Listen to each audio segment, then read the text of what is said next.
Welcome to iEvolve Global's official website, your online portal for initiating becoming a better you.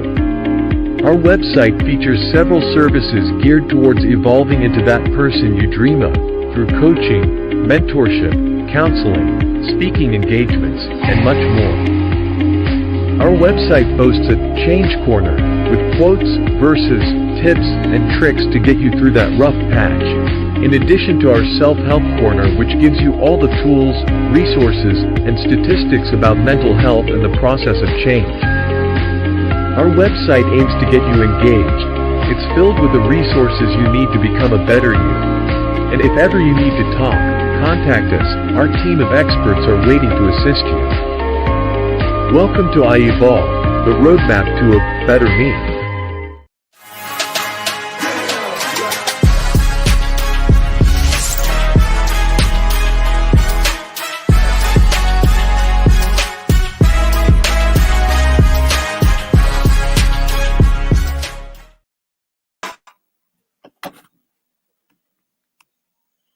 Good evening, good evening, good evening.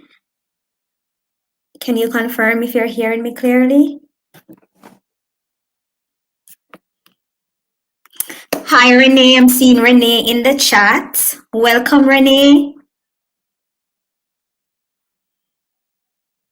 All right. So thank you so much for joining. I want to say a big shout out to Renee. We're just going to give the others a few more minutes to come on. Big up to William Rajik. Tonight we are in for a treat, a complete treat. So just before we jump in, we want to just make sure that persons who need this information, they're on to get it. So go ahead and remind somebody, encourage them to jump on, because listen, tonight is not going to be normal. Tonight, we are going to be looking at us. We are going to turn on the light on us. We're going to see the things within us that sometimes prevent us from winning, sometimes prevent us from, becoming the best version of ourselves. And I know that many of us, we will say, oh my God, I'm so happy I got this information tonight. So I'm inviting you just to go ahead and share, just to go ahead and invite somebody over, and get ready to take notes, guys. Get ready to write down something, because I am sure you're going to hear something for the first time. Some of it may not be new to you, but I can guarantee you that some of it you're going to be like, oh my God, really? So I am encouraging you right now just to, grab a pen or pencil, paper. I don't know. Maybe some of us will do it electronically, but whatever you choose, just go ahead and get ready, get comfortable, because tonight is not going to be normal. All right. So again, I'm seeing Queen in the chat. Big up yourself, Queen. I'm seeing Auntie Dion. Big up yourself, Auntie Dion. I'm seeing my mom. Big up yourself, Mommy. Listen, everybody, I'm so happy. So happy to see you. All right. So happy to see you. So let's jump in again. Good night. Good morning. Good evening. Wherever in the world you are. Thank you so much for joining us. Thank you so much for taking the time out to be with us tonight. And so, as we continue, yes, I'm seeing Kahel. Kahel is my regular. So I also have to just pause and shout out Kahel and say, Kahel, welcome. I am happy to see you. Welcome, Kahel. Welcome, welcome, welcome. All right.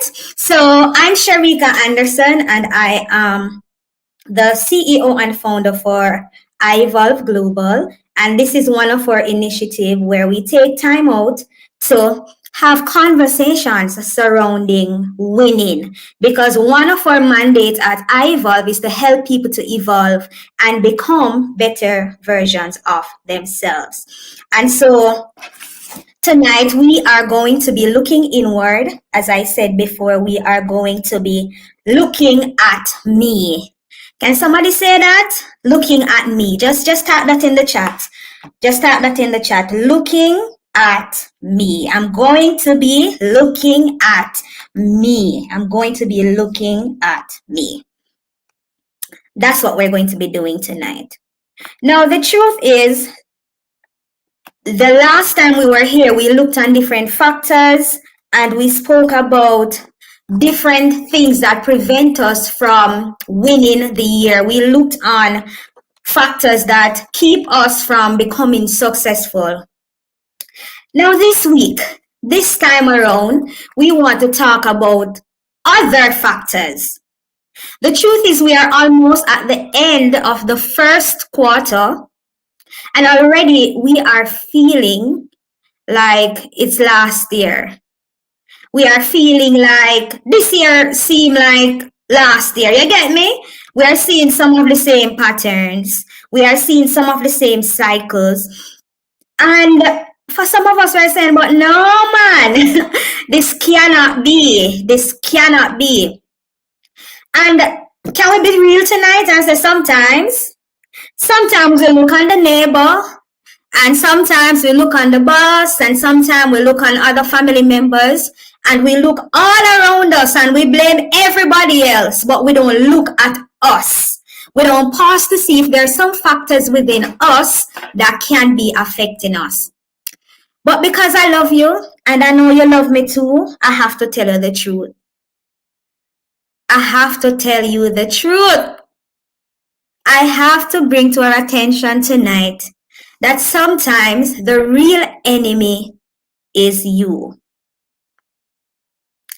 Sometimes we gotta just admit, listen, I am the problem. It's not my neighbor, it's not my colleagues, it's not everybody else at church, but sometimes it is me. Sometimes I am the problem. I'm seeing Bridget in the chat. Good evening, Bridget. Thank you for joining us. Right? And that's what we want to take some time to really look at. What is it within me that could be contributing to the same factors? What is it within me that is contributing to the same cycle and the same way of doing things? What are some of those factors? We're going to spend some time talking about those. So we're going to zoom in on me tonight. And I know it's not easy, because talk truth, it's easier to point fingers on everybody else. It is easier to say it's Renee's fault or to blame other people, because guess what? When it's them, it's easy for us to deal with them, man. It's easy for us to have them up, and it's easy for us to ignore them. But when it is us, in all truth and honesty, we have to do the work. So sometimes we don't want to do that. So we tend to turn our eyes on others and look to others. John Maxwell has this quote that I really love. He says, when we are foolish, we want to conquer the world. But when we are wise, we want to conquer ourselves. Can I say that again for us? When we are foolish, we want to conquer the world, but when we are wise, we want to conquer ourselves. And listen, conquering ourselves is not anything easy. It takes work, it takes intentionality, but guess what? It starts with awareness. And so that is why we're here, to become more aware of what those things are that we need to be looking at. Now, the first one is fear. And fear is very wide. Fear incorporates a lot of things, but we're going to be focusing specifically on 3 fears. Fear of failure, fear of the unknown, and fear of change. Fear of failure, fear of the unknown, and fear of change. We're going to focus on those 3. I know already you're listening and you're saying, that sounds like me. That sounds like me. Fear of failure, that's me right there. Fear of the unknown, that's me right there. Fear of change, that's me right there. So we're really going to, break down each of these. So stay with me because fear is so common. But let's start with fear of failure. Fear of failure is an irrational and a persistent fear of failing. Fear of failure is an irrational and a persistent fear of failing. That means that when we really look at it sometimes, when we really look at it, it don't make no sense, but we can't explain it. We're just so afraid, right? It's irrational and it's persistent, meaning no matter how much we try to shake this thing, it is continuing. No matter how much we try to prevent it from continuing, it continues. So it is irrational and it is persistent. Now, this fear can stem from a number of sources, including critical upbringing or trauma. Yes. So our family background has a lot to do with it. How we were brought up, how we were raised, tend to play a role in terms of us having fear of failure. Now, the fear of failure is so powerful that it can prevent us from taking risk or trying new things, which then limits us. It restricts us. So some of us were stuck doing the same thing. We're already in March and we are stuck doing the same thing and we refuse to try something else. Why? Because we're fearful that it will not work. So guess what? We stay in the same job. We continue with the same friendship circle. We continue with some habits and patterns, even though we know it's not working. Even though we know it's time to get rid of those habits and patterns. We don't bother try because in our own mind, you know what? I'm going to fail anyways. This is not going to work. So we stay stuck. We stay stuck and we don't get to move on. We don't get to win. We don't get to evolve because we are so fearful of failing.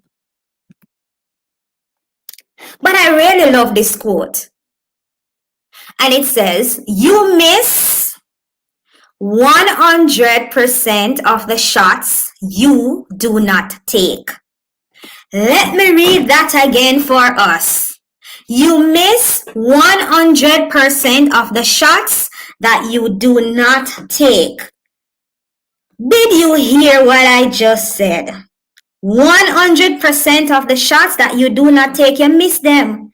I think Supreme Venture says it another way. Like if you don't have a ticket, you don't have a chance, right? So you rule yourself out. If you don't try, there's no possibility of you winning. If you don't try, there is no possibility. Sometimes persons will say, "Me accidentally win." The truth is, if you don't try, then you don't stand one chance, right? It's just not going to happen. So you miss 100% of the shots you did not take, which means that all the jobs that seem appealing to you and you don't apply, you don't give yourself a chance. So unless you try, you miss 100% of the shots you did not take. So that's fear of failure. Now let's talk about fear of change. Anybody here can say that honestly, I struggle with this. I struggle with this one, fear of change. Let me see. Anybody can say this is mine? This one is mine. This one is mine. I struggle when it comes on to changing. I have a legitimate fear of change. I do. I have a legitimate fear of change. Thank you, Renee. And I just want to affirm you tonight and let you know that you are not the only one. Thank you. Mrs. Swaby, I just want you both to know that a lot of persons struggle with fear of change. But let's talk about it. Fearing change, it causes persistent and unrealistic and intense anxiety when facing new situations or experiences. If we're really honest, sometimes, listen, we get real nervous, we have real symptoms of anxiety when the possibility of change lingers. The truth is, as human beings, we have an innate desire to keep life in a comfortable and consistent place. Talk the truth. We all love comfort. I don't know about you, but I don't want to be uncomfortable. I want to be comfortable, and I prefer consistency. I prefer when I can predict the next step. I prefer when things are routine. I prefer when I know A, B, C, D. I prefer that. The research shows that people's response to change is common. And guess what, guys? At the biological level, we all respond to change the same way. Let me tell you a little bit about the brain. Change creates a painful experience in the brain, much like being punched or breaking a bone. In fact, neuroscience has shown that uncertainty feels similar to failure in our brains, right? So it registers it the same way. It processes it the same way. So that's why so many persons would rather avoid change because of how uncomfortable the associated feelings with. So Renee and Swaby, listen. Our brain registers fear in this particular way. Fear of change. It registers change in this particular way. Right? And guess what? Because of that, we tend to shun change. We tend to stay away from change. Right? So it's not just that, oh, I don't want to change and I love to be stuck in my own way. It's not just that. It's not that at all. Our brain is also playing an active role. Right? And so because of that, it is also affecting you. So that's fear of change. Listen to this. Our brain responds to and encourages us to create patterns, regular ways of doing things, right? Our brain encourages that. That is what our brain wants. So doing something different to the norm is the equivalent of telling the brain something is wrong. Did you get that? So when we finally decide to venture out and to, Renee, maybe try some new food or try to do it another way, this is the signal that it sends to the brain. That alert, something is wrong. Right? So neurologically, there are other factors at play. So what happens is that this activates the emotional center in the brain, which controls our flight or fight response. The new behavior is registered as an error or a potential threat in the brain. So guys, now we understand that it's not just that we want to stay in the same pattern. It's not just that we're Freddy. Right, Renee? It's not just that we don't want to do things differently. It's not just that we want to stay stuck, but it is that my brain is saying that, listen, this is harmful. And because of that, it forces us to act in particular way. So it is deeper than that. It's not just surface level. It is not just surface level, right? So it's not just that I'm Freddy. I hope that helps us. It's not. So the next time somebody say just Freddy, so let them know it's not just that you are Freddy, right? Encourage yourself. I'm not just Freddy, me Freddy. Now there's this quote that says,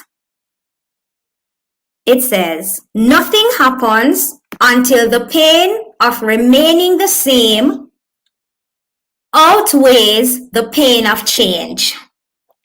Listen, if this was church, I would collect an offering right there.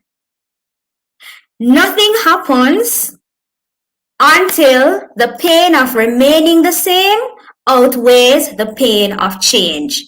What does that mean? It means that either way, it's painful, right? But there has to come a point where we say, listen, this thing is too painful for me to continue doing this. This thing is too painful for me to stay here. I cannot spend another quarter living my life like this. This is too painful. It's too painful being at this job. It's too painful doing this habit. It is just too much. And because it is too much, although it's painful to change, I prefer the pain that comes with changing. Can I say that again? Can I? Let me say it again. Nothing happens until the pain of remaining the same outweighs the pain of changing. Nothing. So that means we have to get to the place where we are saying, all right then, all right, this is just too much. This is just too much and I just cannot afford to do it anymore. I just cannot afford to do this anymore. And because of that, listen, it's painful, it's overwhelming, but I'm going to do it. I'm going to do it for me. I'm going to do it for my sanity. I'm going to do it just so that I don't have to do this again. I cannot afford to go around this mountain again. I cannot afford to climb this mountain again. I can't afford to wander around the wilderness again. It has to stop now. So as Khadijah says, I prefer the pain that comes with change. So fear of change will not stop me. Fear of change will not stop me. Can somebody, anybody at all, just put that in the chat? Fear of change will not stop me. It will not stop me anymore. It will not stop me anymore. It will not stop me anymore. It will not stop me anymore. Yes, Kahil, thank you very much. It won't stop me anymore. Awesome. So we have looked on fear. We talked about fear of change.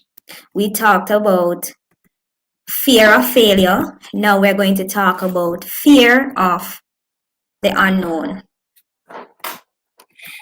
And some of us, we don't have a problem with the first two, you know. But this right here is where it lands. This right here is where the real issue is. This right here is where my problem is. Fear of the unknown. Fear of the unknown. Many of us have not moved. We're still going around the mountain because of fear of the unknown. So, you know, like the promised land story in the Bible, we are familiar with the wilderness.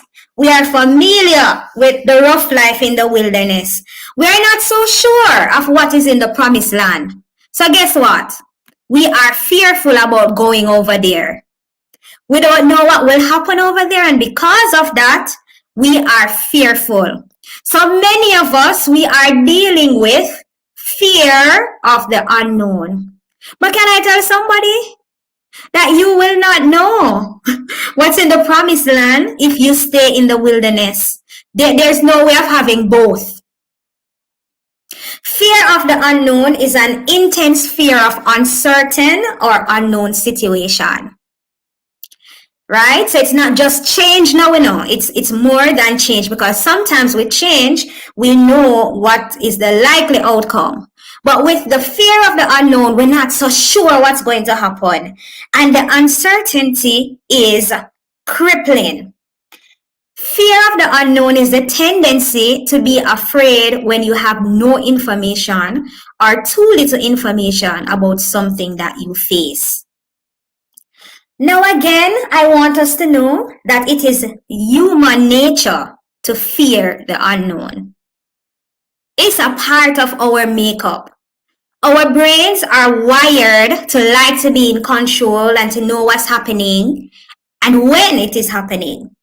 Right, Renee? So you alluded to this earlier. I want to know. I don't know. Right, Renee, we're saying, listen, I want to be in charge. I want to be in control. And you know why? This is for survival and protection. Emma Tanovic says, uncertainty can intensify how threatening a situation feels. So even if it is not that serious, the element of uncertainty will make it seem way more serious than it actually is. That's the element of uncertainty. And so tonight I challenge us to look on these three fears. Which one we can say, that's me right there. You don't have to tell me. And make a decision that I'm going to overcome this fear. Right? So we have covered three fears. Now we're going to look on another internal factor. Perfectionism. Perfectionism. And listen, some of us, this is where we are at. This is defined as the tendency to place unrealistic demands on yourself or others. We place unrealistic demands on ourselves or on others. How do we recognize this though? Let me help us out. Some of the common traits are some of the things we mentioned before, like fear of failure, self-criticism. Listen, sometimes the way how we talk to ourselves, oh gosh, if somebody would hear, they would feel sorry for us because we are so harsh. We don't have any compassion towards ourselves. So let's run through the traits again. Fear of failure, self-criticism, obsessive thinking, reassurance seeking. We need somebody to say, yeah man, Khadija, you're on the right track. Yeah man, you're doing the right thing. And sometimes we have some goals that both big and unrealistic. These are some of the common traits. There are some more, but these are the ones that we would mention. And so if we find ourselves with this, it's only common that sometimes we say, but where did this thing come from? I wasn't born a perfectionist. It never just happened so. But the truth is, some of the main cause of perfectionism is a fear of judgment. We don't want nobody judge we. Right, Sanija? We don't want nobody be critical of us. But not only that, we want to be loved and accepted. So we don't want disapproval from others. So this fear basically follows us around. I don't want to be judged. I don't want to be disapproved. So because of that, I try to do everything perfectly. And I don't give myself grace. So I can't miss the appointment. I can't forget to do anything at all. Because if I do, then I judge myself so harshly.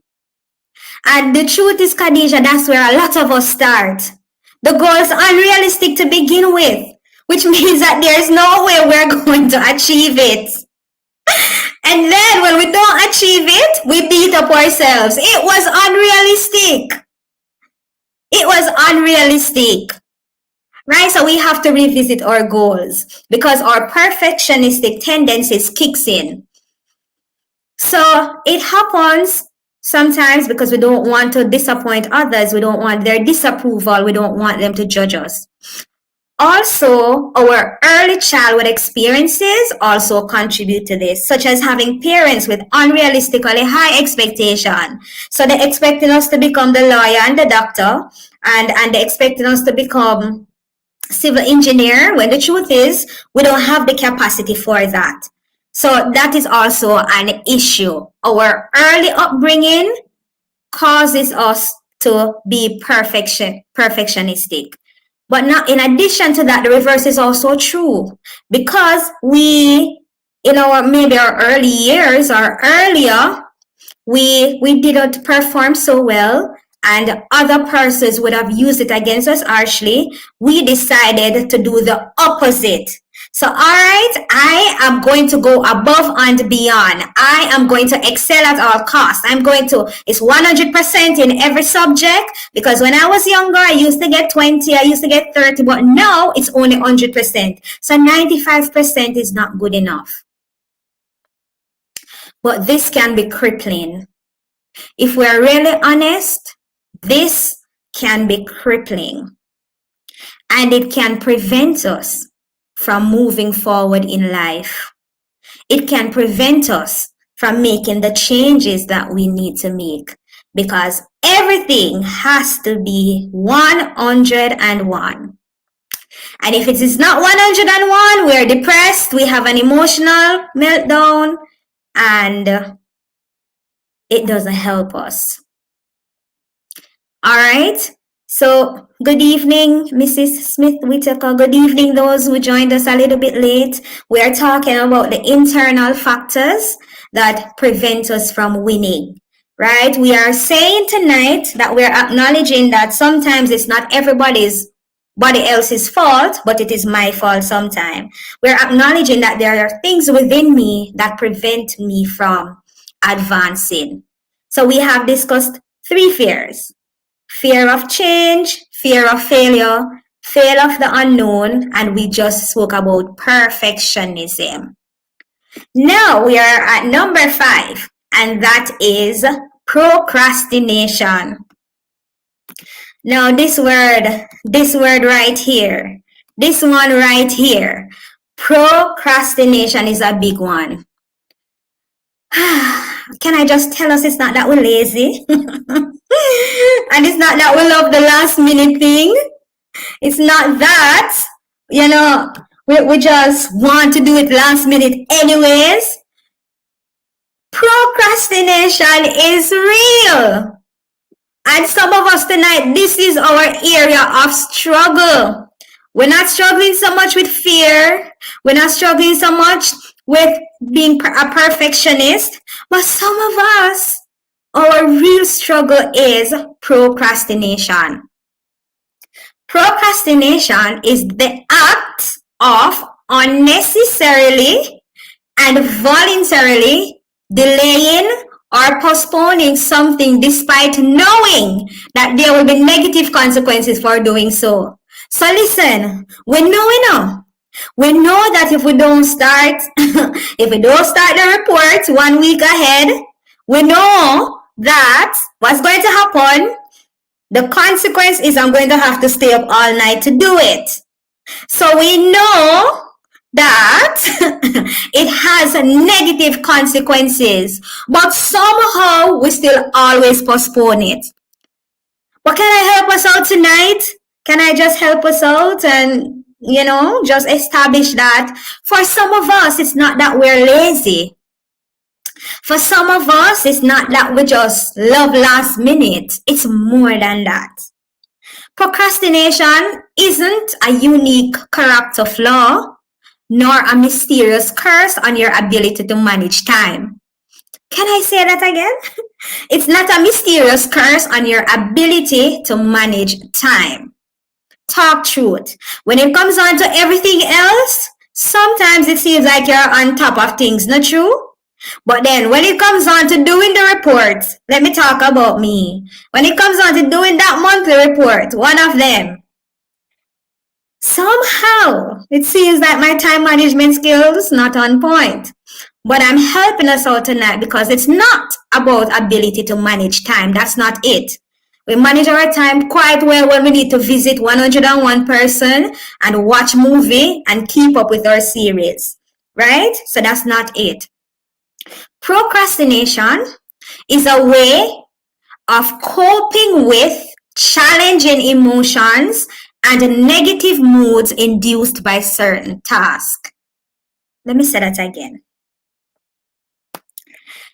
Procrastination, I know this may sound completely strange to you, but hear me out tonight.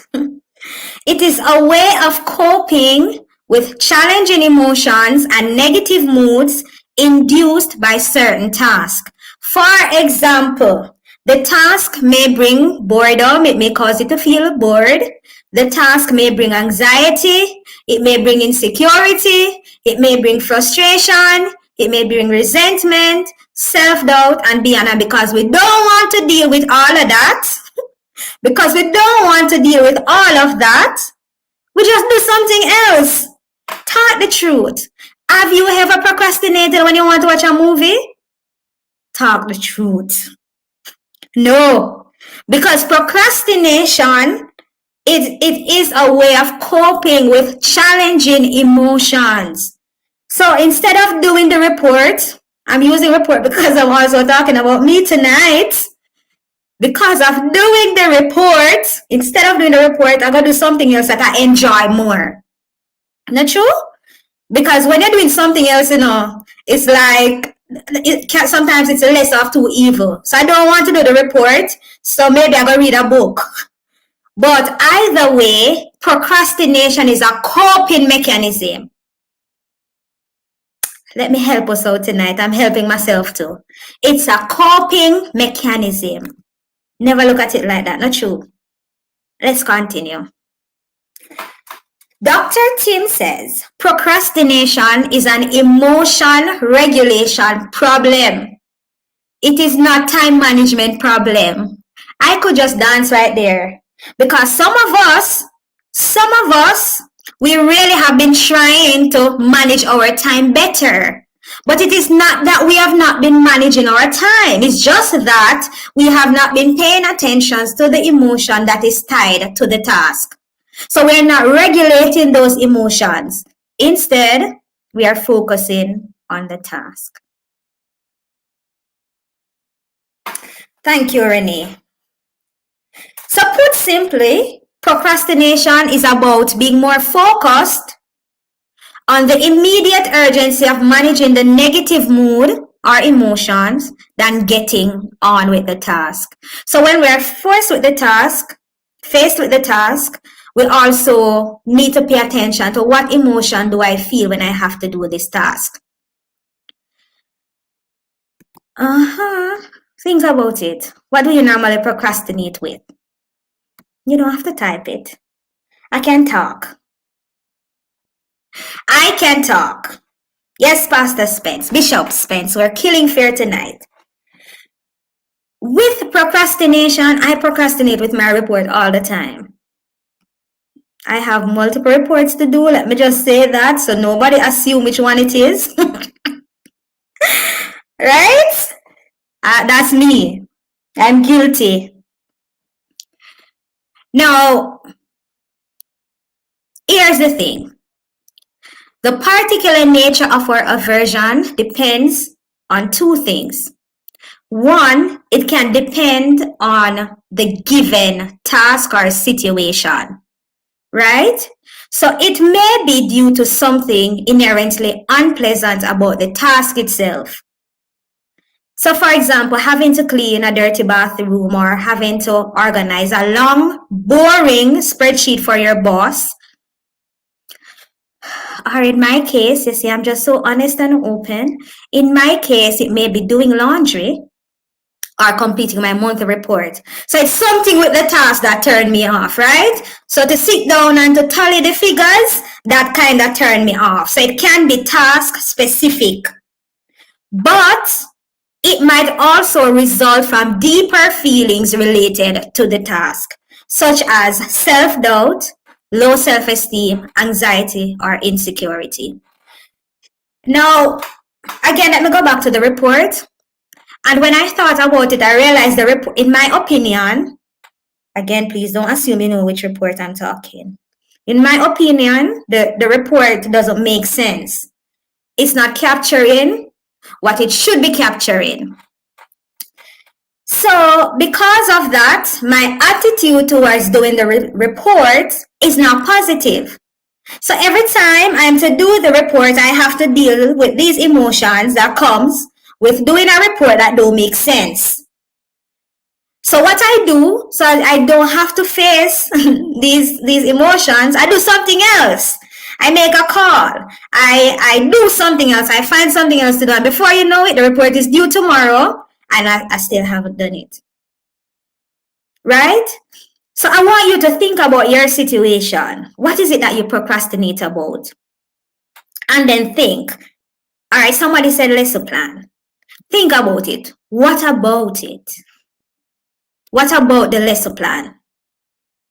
Is it the content? How do you feel about doing lesson plans in general? But because do we really procrastinate when it's something that we enjoy? Or something that we love? Or something that brings us these positive emotions?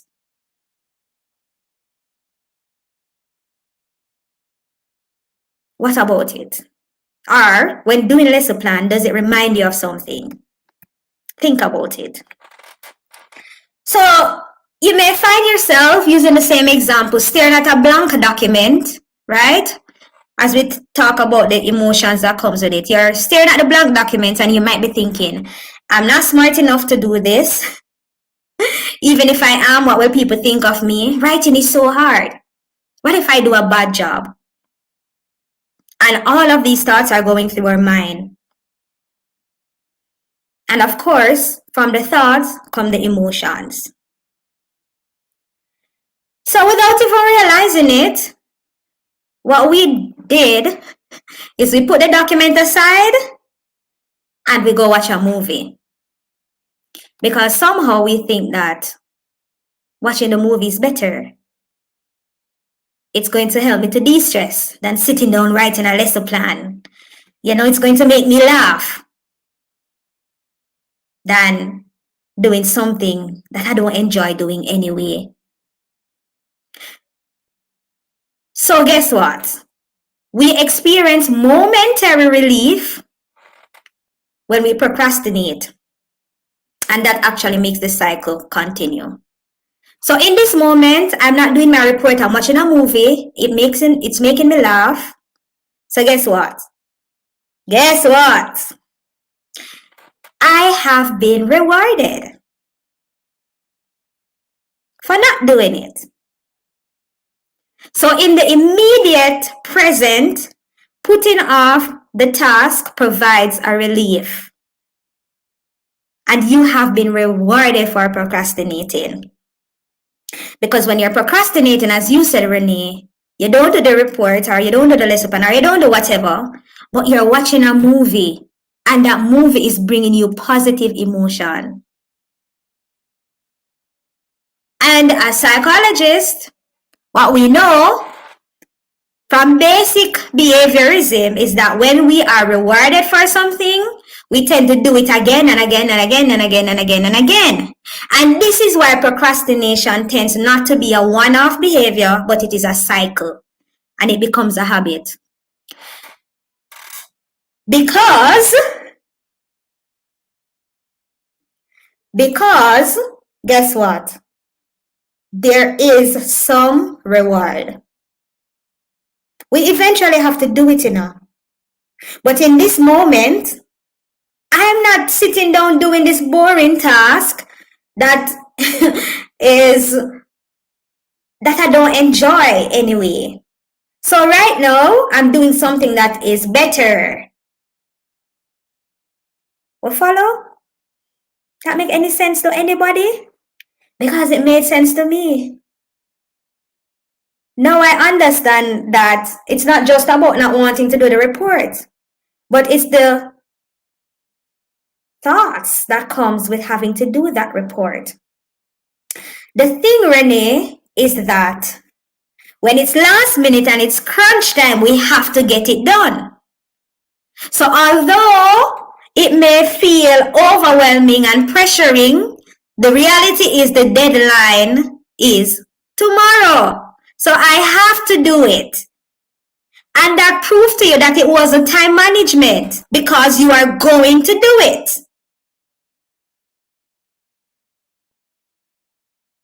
Because if I don't submit the report by tomorrow, I'm going to get a memo. And I don't want the memo. So really think about it. What negative emotions do you feel when you're dealing with that particular thing? Thank you, Mrs. Smith Whitaker.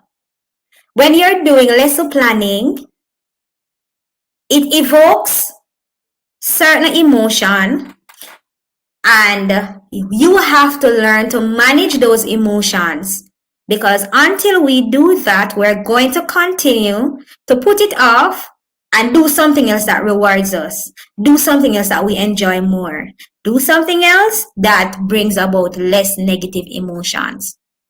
So it is really a problem with regulating your emotions. So there you go again. So you do it in one day, right? You do it in one day, and it gets done, and it gets done properly. You could have done it a week before too, but to sit down and do it a week before, as Nathaniel says, it would remind me of stress. So instead of thinking about the stress that comes with it now, I don't have to deal with this now. I can go have fun. I can go out. I can read my book, which is what I really want to do. I have some time, instead of dealing with the negative emotions that comes with it. All right, so that's procrastination. I know that with my report issue, there's some fact there. So think about it, really and truly. What emotion comes with that task that you really don't want to do? Number 6 is self-doubt. Self-doubt. So self-doubt is another internal factor that prevents us from winning. It prevents us from advancing. It prevents us from really taking the mountains and dominating the areas that we should be dominating in. Self-doubt is a lack of confidence regarding yourself and your abilities. It's a mindset that holds you back from succeeding and believing in yourself. I think we have all experienced self-doubt at one point or another. We've felt uncertain about ourselves and our place in the world, or we've questioned our capabilities and potential. I think that's human, especially if it's something that we are doing for the first time. But I also want to point out to us that doubt kills more dreams than failure ever will. That's according to Susie, a poet. Doubt kills more dreams than failure ever will. And that's why we have to make sure that we are getting rid of self-doubt this year, because we can't afford for it to hold us back. Doubt kills more dreams than failure ever will. So anytime we make a major mistake, we risk losing confidence. So if I did something and I didn't do it so well, that can affect my confidence. So as a result of that, sometimes we stop trusting ourselves. At the root of self-doubt, we can look very carefully. There is, again, fear of failure or fear of judgment. And unfortunately, sometimes we lose faith in our own self. Self-doubt can lead to a lack of confidence in you, and that can be crippling. That can be crippling. And you know why it's so dangerous? Because sometimes everybody else believes in you. Sometimes everybody else saying, yes, Bishop, you can do this. But deep within, you're saying, no, sir, this bigger than me. Everybody else is saying, yeah, man, let Miss Mary do the presentation. She's an excellent presenter. And Miss Mary is saying, but I've never done this topic before. I don't know if I can talk to this audience. And the self-doubt creeps in. And without knowing it, without recognizing it, it restricts our movement. Jay Shetty said, the thing about limitations is, The thing about limitations is that they are only true as long as you believe them. They are only true as long as you believe them. So instead of believing in your limitations, start believing in yourself. So the longer you believe that you can't do it, the longer you believe that, oh no, this is bigger than me, the longer you believe in your limitations is the longer they'll be around. So make a decision tonight. Instead of believing that I can't, this is my motto, I can do it. All if I don't know how, I can do it. So if you ask me, all if I don't know how to do it, I'm saying yes, and then I go figure it out. Right? So I choose not to believe in my limitations. I believe in my abilities. Number 7 is negative self-talk. Negative self-talk. Oh wow, sometimes this is where it's at, man. The negative self-talk. Negative self-talk is when your inner voice is excessively negative, sounding more like an inner critic. It is pessimistic. It focuses on the bad. Can I tell you? Sometimes it's worse than the external criticism. It can erode your confidence and stop you from reaching your full potential. It can make you feel like you're going to fail before you even start. It is crippling. But there's also a connection between negative self-talk and the brain. I want you to imagine your thoughts as pathway through a forest.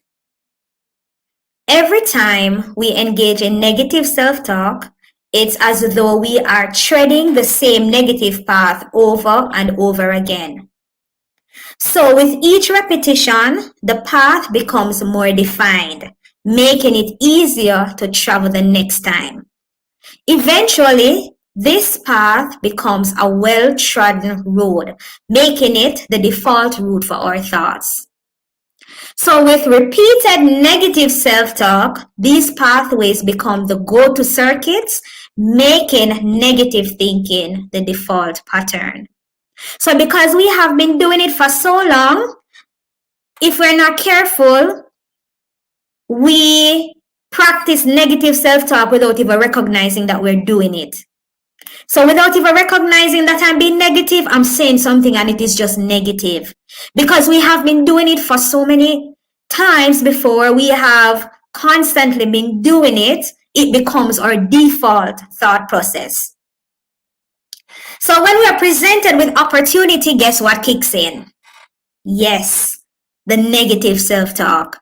When we are chosen to represent the department, or we are selected to do the presentation, or we are selected to go in another parish and represent the supervisor, guess what kicks in? The negative self-talk. Or we may be selected to be the preacher for the day. Guess what kicks in? The negative self-talk. So we have to recognize that the negative self-talk prevents us from winning. It prevents us from excelling. It prevents us from becoming the best version of ourselves. Number 8 is lack of motivation. Lack of motivation. Sometimes we struggle here, true, because we just don't feel motivated. But let me help us out again, because I'm helping myself. One common misconception is that lack of motivation stems from laziness or an unwillingness to act. But that's not the case.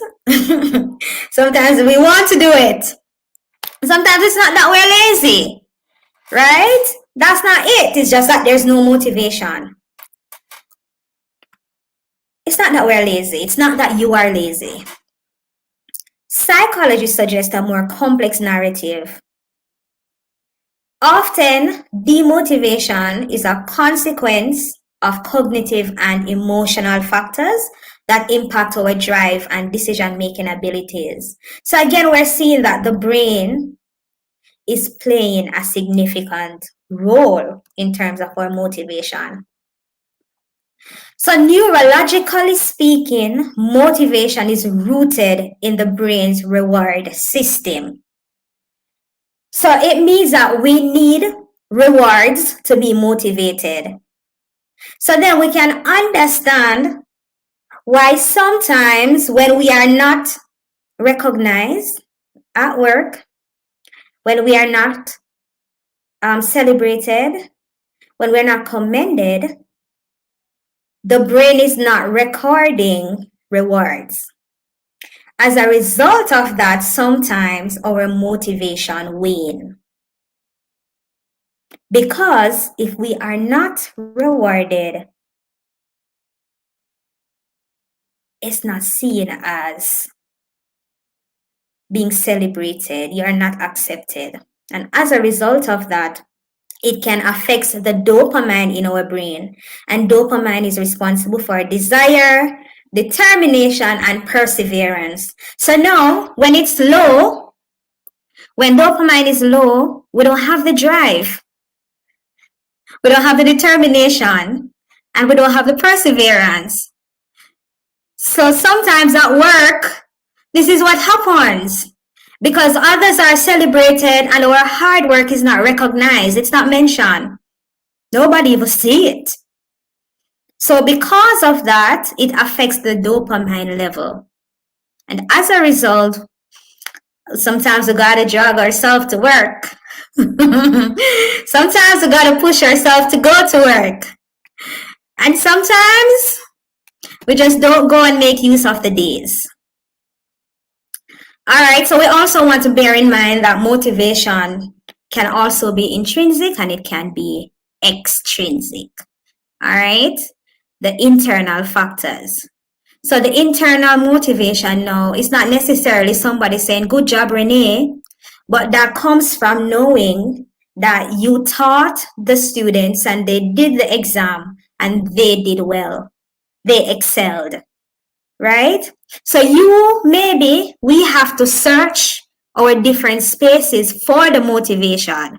So it may not be pronounced, right? So it may not be that we get ACE room because management recognize how hardworking we are and they are deciding to, compensate us for our hard work. We may not get more money, but the motivation, the celebration can come from elsewhere, knowing that some of these students will possibly be the next prime minister or the next doctor or the next lawyer, right? So be intentional about seeking out those things that we can celebrate. Now, the truth is that, can we be real? Sometimes we're not motivated to do the particular task. Let me go back to my report story. I'm not motivated to do the report, right? We're not motivated to do the immediate task before us. So we have to look for a byproduct of that task and use that to motivate us. For example, I don't have the motivation to complete my doctoral program.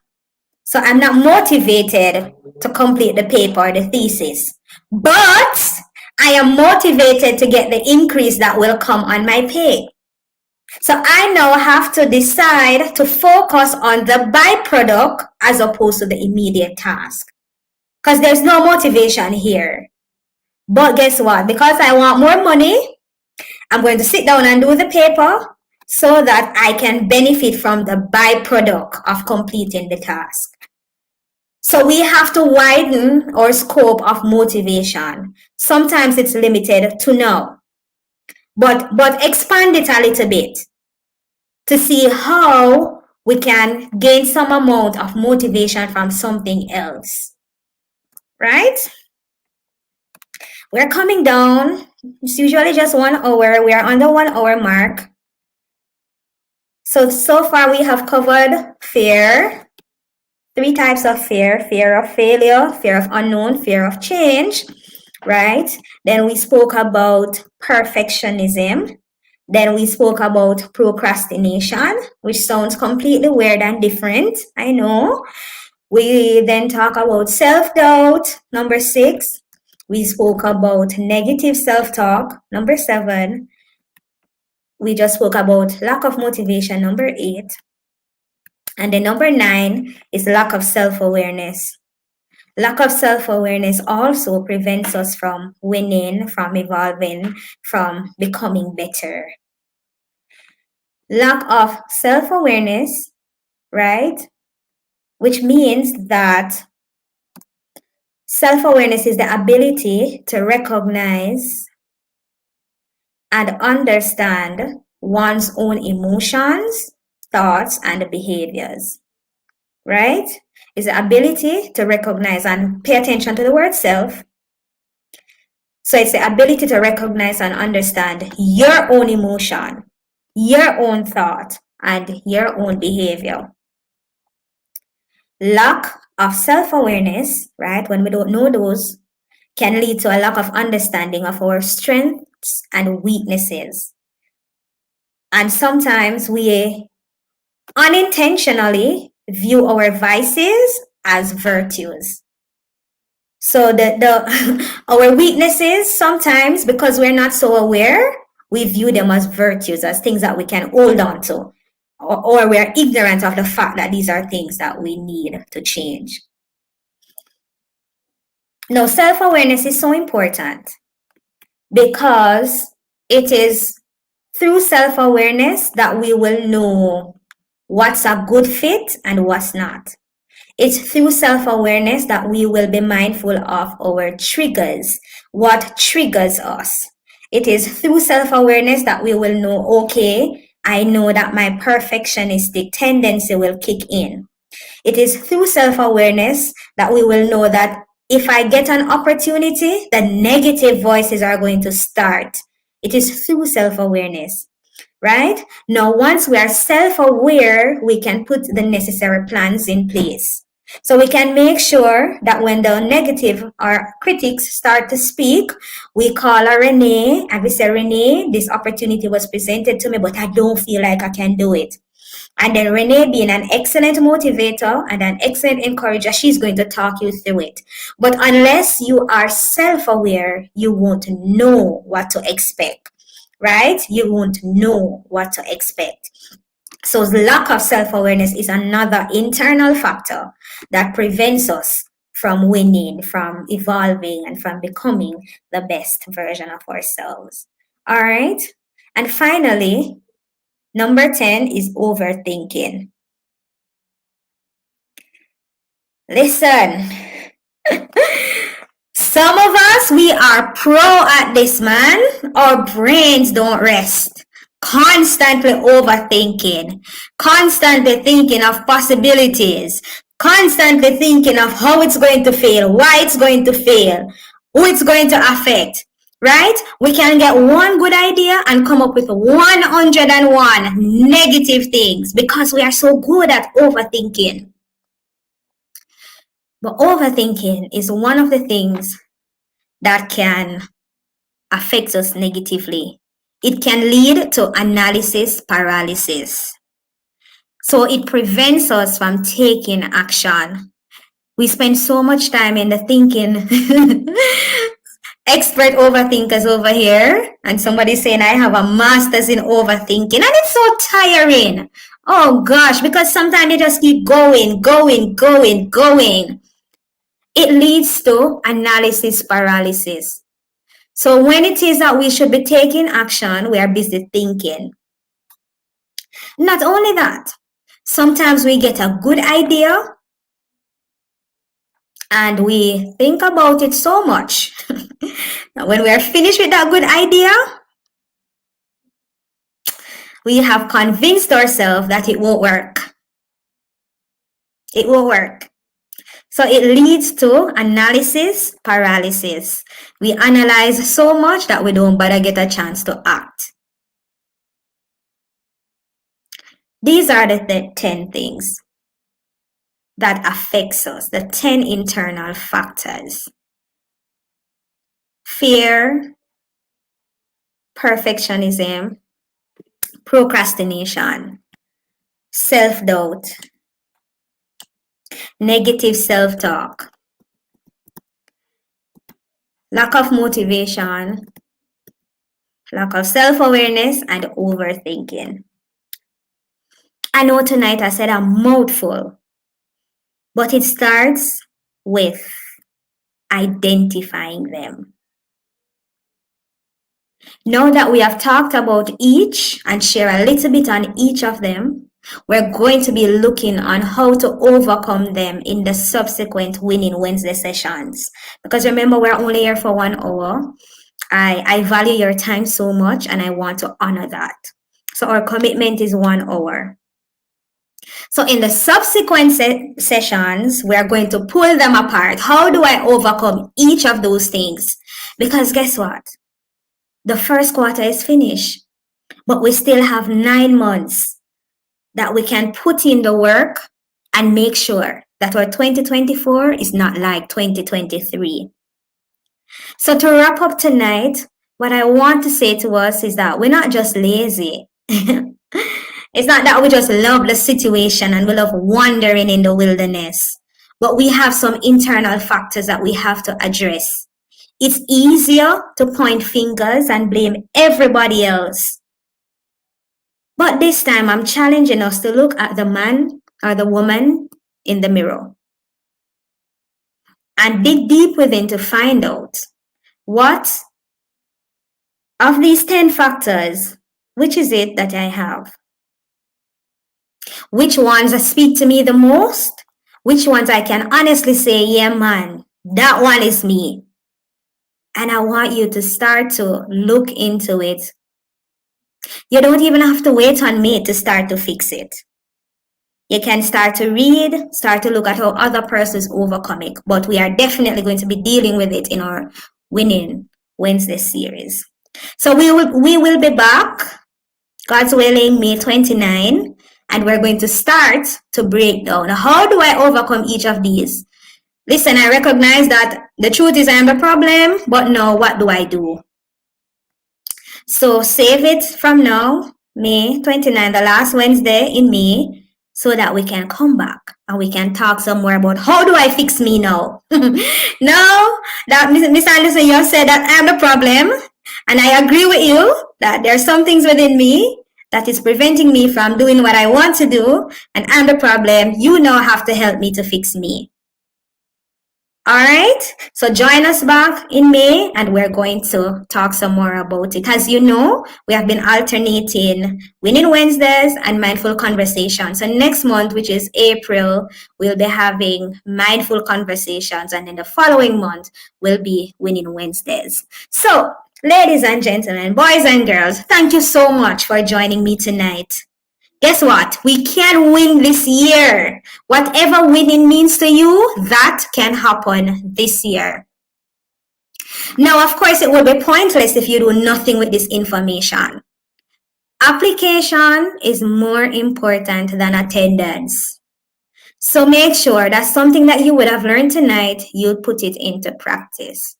You can go over to our website and find out more information on change, iEvolveGlow.com. Finally, before you go, please remember to like and subscribe, and also share this video with someone that you think can benefit from it so that they too can win. God bless you. God bless you, everybody. Thanks again for coming, and I do wish for you a wonderful night.